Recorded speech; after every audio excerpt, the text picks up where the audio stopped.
For years and even decades, we in Philadelphia were forced to live with a refinery within the city limits, an absolute eyesore constituting over 1,300 acres of pipes, tanks, and debris, all with a crying need for environmental remediation. We could not believe this opportunity existed.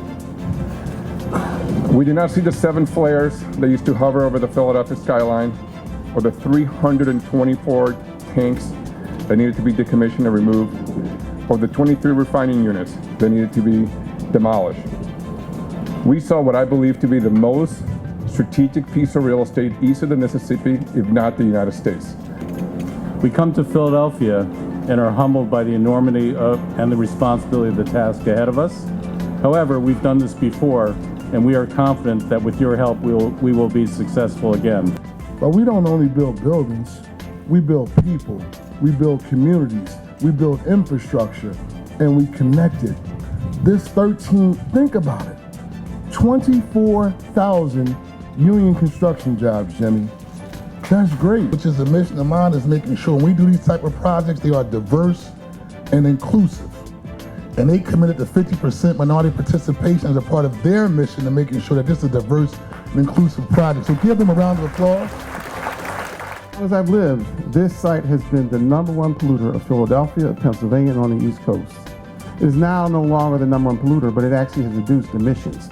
And so for all the nonsense we had to go through, some of us who hold public office, people protesting in our office, telling us how we're going off the green path, this is proof positive. All you gotta do is look at that number back there.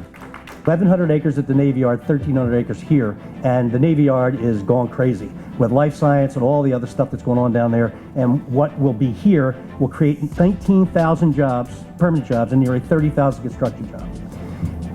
That's an impressive number on its own, but what it means is public safety. Thank you for your leadership in making sure the communities in Philadelphia have access to good union jobs you're creating here. We are extremely grateful for the attention that has been paid to workforce development here, whether it's helping returning citizens, whether it's working with the trades and with the apprenticeship programs to make sure that the good jobs that come here are going to people in our regions.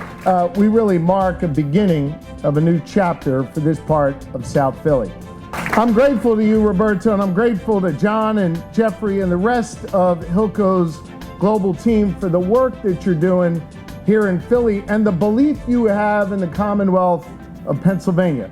You've made a meaningful commitment to this city, to the region, and of course to the great Commonwealth of Pennsylvania. And I want you to know, as I was driving through here, y'all have made significant progress already.